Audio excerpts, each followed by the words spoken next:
Elvis Presley died today. He was 42. Apparently it was a heart attack. He was found at his home in Memphis, not breathing. It's 2025. Scientists have dropped a revelation that has left the world speechless. After years of rumors, they finally uncovered the truth about Elvis Presley's real identity. What they found was more shocking than anyone ever imagined, something that could change music history forever. Get ready because this twist is wild. Join us as we unveil every detail. When the truth starts to show. Quiet day in Memphis, the kind of summer heat that sticks to your skin. But on this day, something big happened. Elvis Presley's name came up again, not because of a new album or old song, but because of something surprising. A new discovery had just changed how people saw him forever. This time, it wasn't about his music. It was about who he really was. When Elvis passed on at 42, the world lost a man who was more than just a singer. He was a symbol. People saw him as the perfect example of the American dream, a poor boy from the South who became rich and famous. Fans loved that version of him. They held on to it for years. But as time passed, some people began to wonder if they really knew the full story. Many things about Elvis made people curious. His looks, his style, his sound. Some things just didn't match what they were told. Books and interviews all said he was a white boy from Mississippi with European roots. But when scientists looked closer, little things didn't add up. Why did his features look different from the rest of his family? Why did his music sound like something deeper? These questions didn't go away. In fact, they got louder. Not because people wanted to cause trouble, but because they wanted to understand. Who was Elvis, really? What was his real background? Some people searched old records, others dug into family trees. Some looked into stories told by people who knew his family. And little by little, people started to realize something had been hidden. It wasn't just about Elvis anymore. It was about how America tells stories, how some parts of a person's history are praised while other parts are covered up. Elvis had become more than just a man. He became a mirror for how identity works in this country. For a long time, people only had guesses. No one had real proof. Elvis's own DNA couldn't be tested.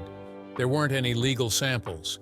So even though many fans believed there was more to the story, there wasn't any hard evidence until 2025. Now things have finally changed. A group of scientists and family historians were permitted to study DNA from some of Elvis's relatives, especially on his mother's side. These were real samples from real family members. And with today's technology, they were able to go further than anyone ever had.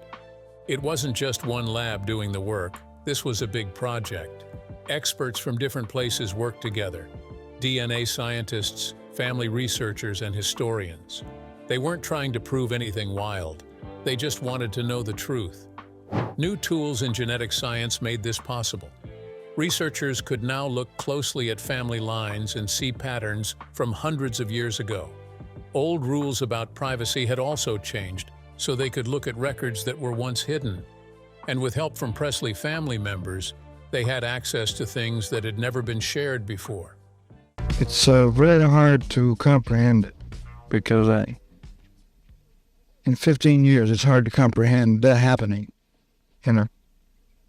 The team worked carefully. They didn't jump to conclusions. They compared the DNA to family stories, old documents, and records that had been sitting in boxes for decades. They checked everything, twice. This was not some quick headline, it was years of careful work. And what they found was nothing short of amazing. The story the world had been told about Elvis's background was not the full truth. It wasn't completely wrong, but it had been cleaned up to fit a certain image. The truth was more detailed, more human, and much more interesting. For years, fans had been told Elvis came from European roots, mostly Irish and Scottish. But the DNA showed there was much more. Some stories that had been told by people and even family members for years turned out to be wrong. One popular story said Elvis had Cherokee roots through a woman named Mourning Dove White, but the tests found no link at all. Another idea was that Elvis came from a group of people called Melungeons, who had mixed African, Native American, and European ancestry. This theory had been around for a long time because of how Elvis looked and the kind of music he made. But again, the DNA said no. There was no link to that group either. These stories weren't just fun tales. There were ways families in the South tried to explain certain features or traditions without admitting to having non-white roots. Many families made up Native American stories to feel proud or to cover up African ancestry in a time when discrimination was strong. In Elvis's case, these stories were not true. But what the DNA did show was something even more powerful. Hidden in the mother's side of the family were clear signs of Jewish ancestry. This was something very few people knew about, and it had never been part of Elvis's public story. Along with that, they also found something even more surprising: traces of African ancestry from a woman who likely lived in the South in the early 80s. She was not listed in records, but her DNA was there. This didn't mean Elvis was secretly a different person.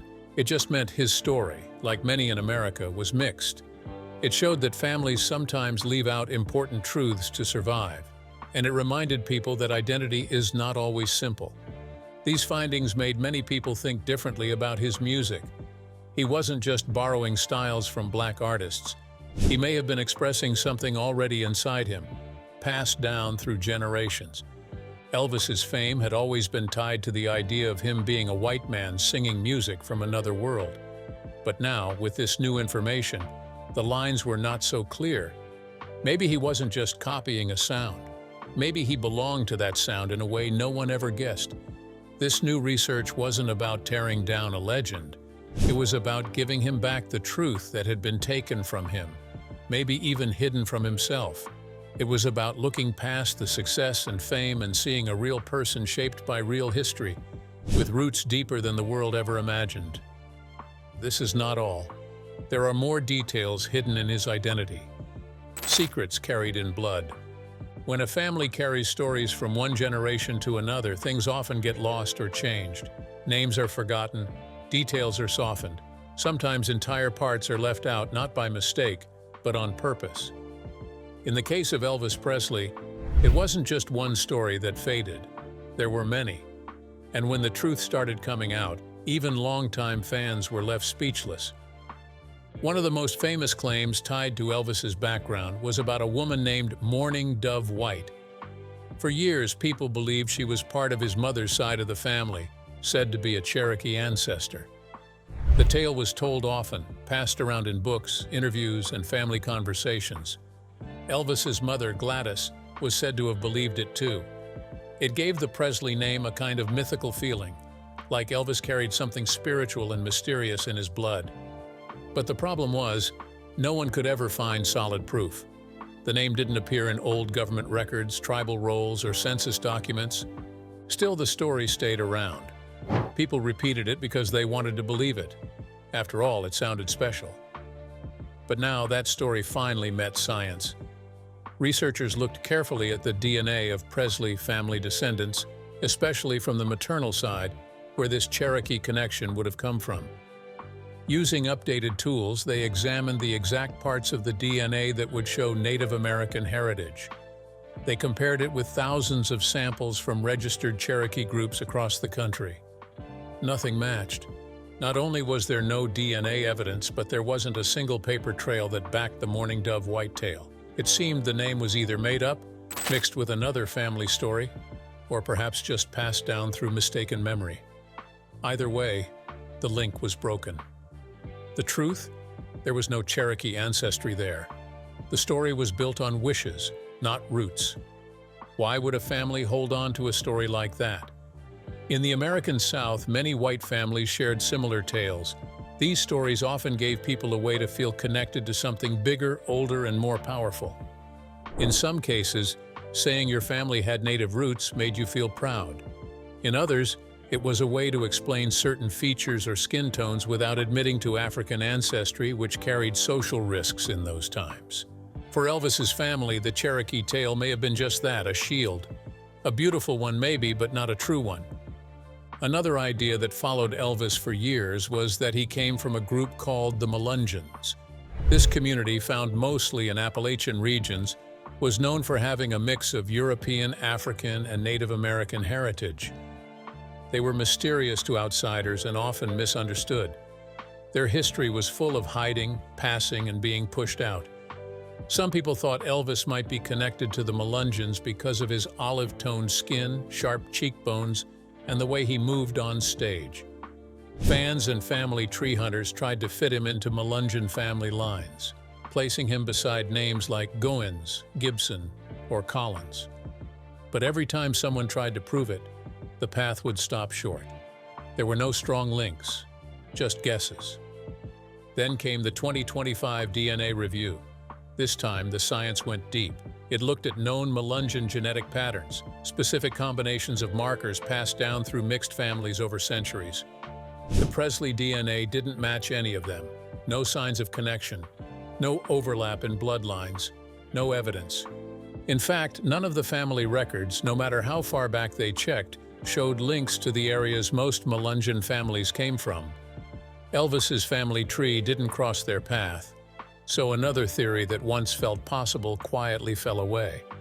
But while some myths disappeared, something else started to appear, something real. One branch of Elvis's family told a different story. This one was not made up or based on legend. It came with both science and records to back it up, and it was found not through wild claims but through steady, careful research. It pointed to something very few people had ever talked about when it came to Elvis, his Jewish roots. By tracing his maternal DNA, the line passed from mother to daughter. Scientists followed the path to a woman named Nancy Burdine Tackett. She came from a Jewish family with Lithuanian ancestry. Through her and a clean line of mothers leading to Gladys Presley, Elvis was born with Jewish heritage. And under Jewish law, which follows the mother's bloodline, that makes Elvis Jewish too. This fact had been hidden in plain sight for years. A few biographers had hinted at it. Some close friends said Elvis kept a Hebrew Bible, wore a Star of David along with a cross, and even showed interest in Jewish teachings. But he never spoke about it publicly. Not once. Why? Back in Elvis's time, being openly Jewish in the American South wasn't easy. Many people faced discrimination or were asked to hide parts of who they were to stay safe or successful. Record companies and film studios wanted stars who looked and sounded a certain way. Elvis was sold to the world as the perfect Southern boy, with roots in gospel music and country charm. Anything that didn't fit that story was left out. So his Jewish background stayed in the shadows. It wasn't the only hidden truth.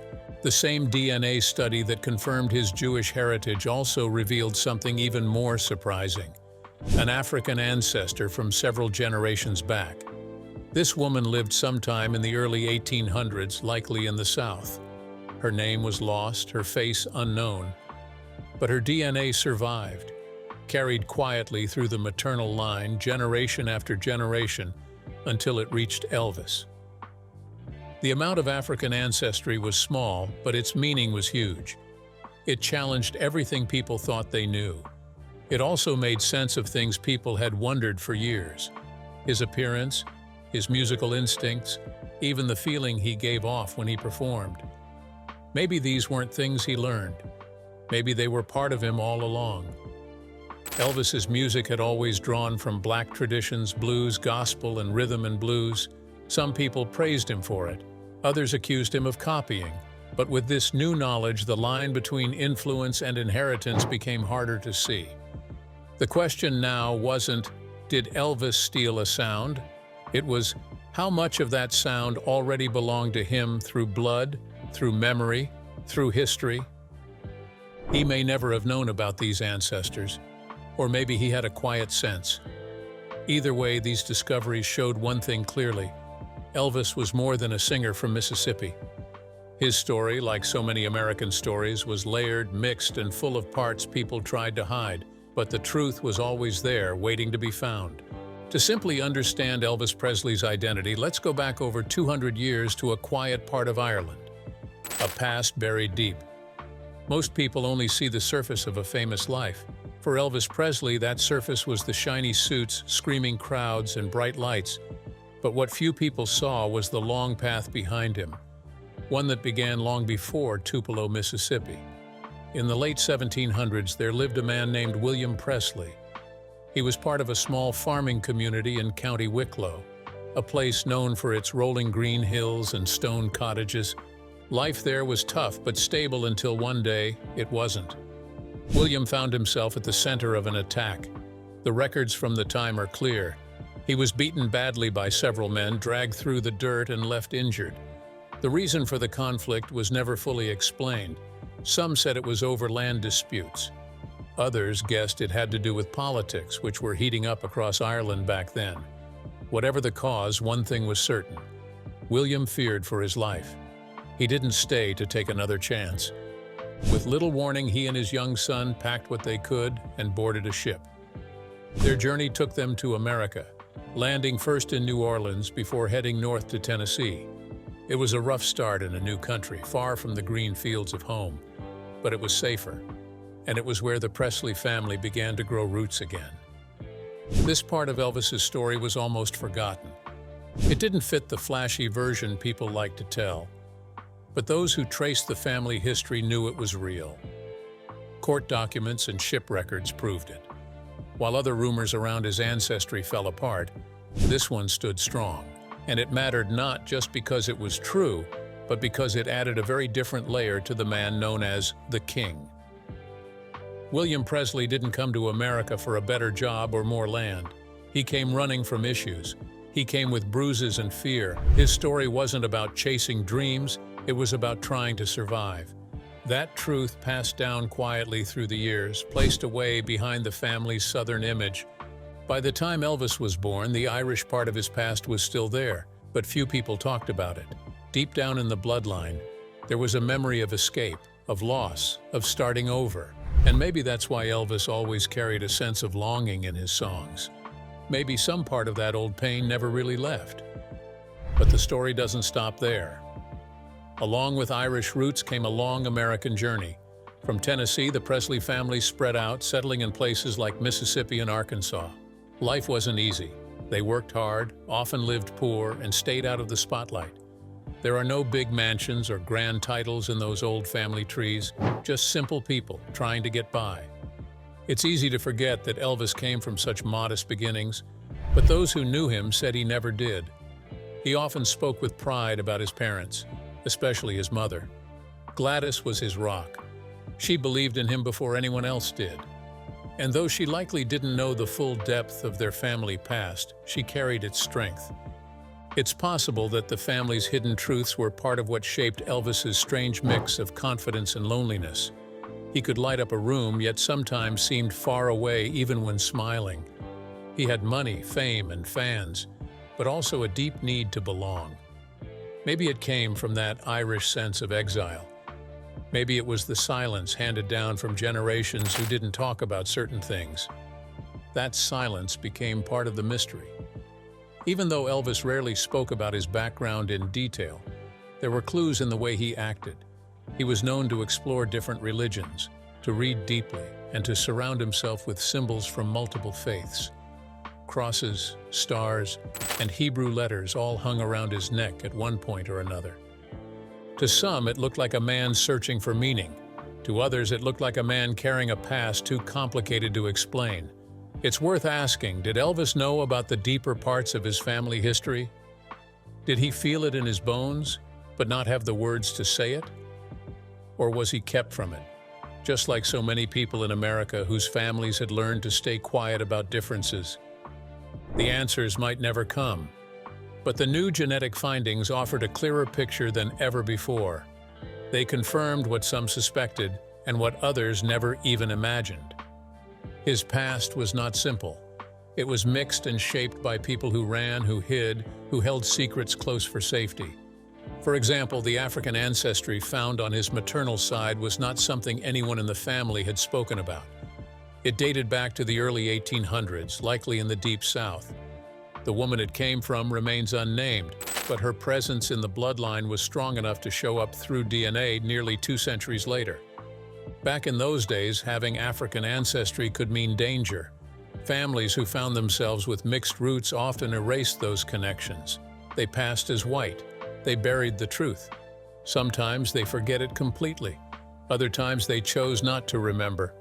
These revelations brought more than just facts. It brought questions.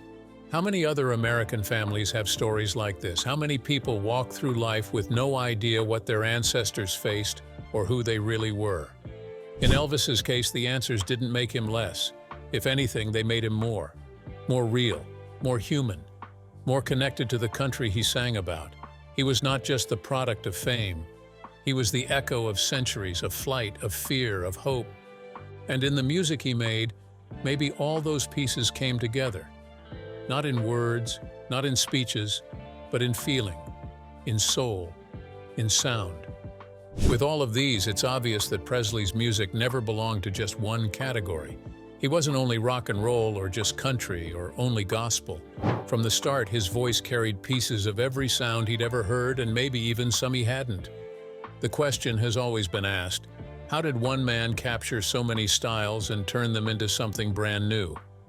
For decades, the answer was simple: exposure. Elvis grew up poor in the American South, where black and white musical traditions lived side by side. He was known to sit outside black churches just to hear the gospel choirs. He listened to the blues on Beale Street in Memphis and learned country music on the family radio. The story went that Elvis was a musical sponge, soaking it all in, then mixing it together. When he stepped on stage, he didn't just sing. He felt the music. His whole body moved with it. His voice bent in ways that didn't fit traditional white country singers. He hit notes and rhythms that echoed something raw, something deeper, something that can't be taught. Many fans noticed early on that Elvis didn't sound like other white performers of the time. Some praised him for it, others criticized him harshly. Black artists and audiences were divided. Some saw him as someone stealing their sound, while others recognized that he had been shaped by the same forces they were. But what if the divide wasn't as clear as it seemed? With the African ancestry now confirmed in his maternal line, the old arguments become more complicated. Yes, Elvis was influenced by black performers. He learned from them, admired them, and covered their songs. But maybe he also shared something much older, a link, however distant, to the very roots of those traditions. And it wasn't just the African connection that mattered. Elvis's Jewish heritage brought with it another emotional depth. In private, he reportedly studied Jewish writings, owned a Hebrew Bible, and his interest was genuine. Some researchers believe that music for Elvis was the only safe place to express things he didn't have words for. When he sang, he wasn't boxed in by labels. He didn't have to be one thing or another. He could stretch, blend, and break rules, and maybe, without knowing it, that freedom was part of his inheritance. In the 50s and 60s, America didn't make space for mixed identities. People had to fit a box. If you didn't, you were made to. Elvis was sold as the Southern boy with the golden voice, but beneath that image, something much messier lived. And that's what made the music so powerful. When he belted out gospel, you felt his soul. When he sang the blues, you believed he'd lived it. When he whispered heartbreak into a love song, it sounded like he'd been carrying it for years. These weren't just acts. They were emotional truths pulled from somewhere deeper, somewhere the spotlight never reached. Today, with what we know from the 2025 DNA study, his music sounds different. It still moves people, it still inspires. But it also teaches about how identity works, how history hides in plain sight, and how art often carries the weight of the past without announcing it. For some, this changes how they view Elvis. For others, it simply confirms what they already felt, that he wasn't just singing other people's songs, rather he was singing his own complicated story. In a world obsessed with clean labels, Elvis was never just one thing. He was a mix of backgrounds, histories, and bloodlines. For Elvis Presley, that moment was loud, bright, and unforgettable. But behind the voice, the cameras, and the stage was something quieter, something that never made its way to the spotlight. Elvis never really talked about where he came from. He spoke of humble beginnings, of working-class roots in Tupelo, Mississippi, and how close he was to his mother. But when it came to ancestry and religion, he kept his words to himself. In the mid-20th century South, being anything other than white and Christian could bring judgment, even danger. For someone in the public eye, it could mean career loss. Although with all of these, he wasn't alone. Many Americans at the time lived with parts of themselves hidden. Families changed their names, adjusted their accents, even altered birth certificates to avoid standing out. For those with African or Jewish ancestry, especially in the South, silence was often a form of protection. Entire family histories were rewritten or left out to avoid being labeled or judged. Now, with the results of the 2025 DNA study, those quiet parts of Elvis's story are louder than ever. We know he had Jewish heritage, passed through his mother's line from a woman of Lithuanian descent. We know there was African ancestry too, going back to a woman who likely lived in the American South in the early 80s. These aren't rumors anymore. They are facts confirmed by science and backed by documents. The discovery changes how people see him, but it also asks a bigger question. What happens to truth when it's ignored for too long? There's something sad about that. A man loved by millions, known around the globe, but still carrying pieces of himself he couldn't talk about. He made others feel seen while he stayed partly unseen.